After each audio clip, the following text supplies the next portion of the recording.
Sa iba pang balita, bilang pagtutol pa rin ng mga tsuper at operators sa PTMP Modernization Program ng pamahalaan, muling nagkasa ng nationwide transport strike ang iba't ibang transport groups sa NCR at mga probinsya sa bansa.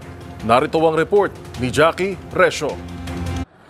Umarangkada ngayong araw ng Lunes ang 2 araw na nationwide tigil pasada ng mga transport group bilang pagtutol pa rin sa PUV Modernization Program.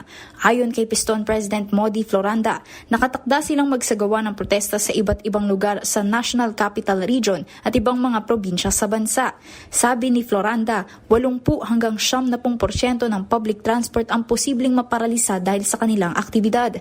Pero ayon sa Manila DRRMO, ay hindi ramdam ngayong araw ang naturang tigil pasada dahil normal ang mga biyahe ng mga pampublikong sasakyan at walang naitalang stranded na pasahero.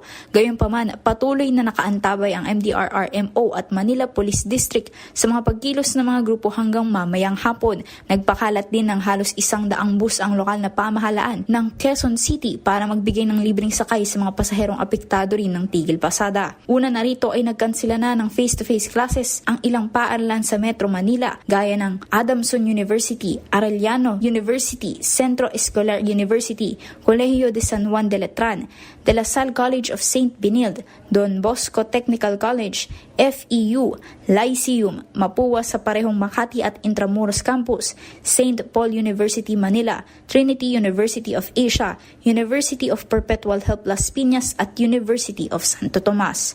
Para sa MBC TV Network News, ito si Jackie Resio, una sa Pilipinas, una sa Pilipino.